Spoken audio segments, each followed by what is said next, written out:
మీరు ఎప్పుడన్నా out station ఇట్లా వెళ్ళాలి అంటే ఈ క్యాబ్లు ఇట్లా ట్యాక్సీ బుక్ చేసుకుంటాము.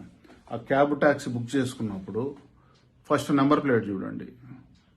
అది కానీ వైట్లో ఉండి మామూలు బ్లాక్ నెంబర్లు ఉన్నాయంటే ఇమ్మీడియట్గా వెనక్కి పంపించేసేయండి. అలాంటి వాటిలో మనం ఎప్పుడూ ప్రయాణం చేయకూడదు.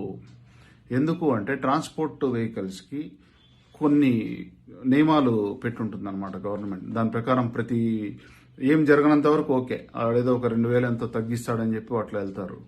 ఏదైనా ప్రమాదం జరిగితే దాని ఎఫెక్ట్స్ చాలా తీవ్రంగా ఉంటాయి. ప్రతి సీటుకి ఇంత అని ఇన్సూరెన్స్ ఉంటుంది. ట్రాన్స్పోర్ట్ వెహికల్కి అయితే ఇందులో ఏముండదు, ఓనర్ ఏం లయబుల్ కాదు. ఇంకోటి, అక్కడికి పోయాక ట్రాన్స్పోర్ట్ అథారిటీ చెక్ చేసే హక్కు ఉంది. వాళ్ళు ఏం చెప్పమంటారు అంటే, అది మా ఫ్రెండ్ది వెహికల్, ఊరికే ట్రిప్కి వచ్చాము అట్లా చెప్పమంటారు. అది ఎందుకు చెప్పమంటారు అంటే, ఒకవేళ అది పట్టుకున్నారనుకోండి, ఆ ట్రాన్స్పోర్ట్ అధికారి కానీ కరెక్ట్ క్యాచ్ చేశాడంటే మిమ్మల్ని అక్కడక్కడ దింపి బండి సీజ్ చేసే అధికారం కూడా ఉంది. కాబట్టి అనవసరమైన ఇబ్బందులు తెచ్చుకోకూడదు. అంత బాగుంటే ఓకే. ఏదైనా ప్రమాదం కానీ ఏదైనా జరిగిందంటే మాత్రం దాని కాన్సిక్వెన్సెస్ ఎందుకు ఇట్లా చేసామా, 2,000 కక్కుర్తిపడని బాధపడాల్సి వస్తుంది. కాబట్టి కంపల్సరీ మీరు క్యాబ్ కానీ ట్యాక్సీ బుక్ చేసుకున్నప్పుడు ఎల్లో కలర్ బోర్డు ఉన్న బండిలో మాత్రమే వెళ్ళండి.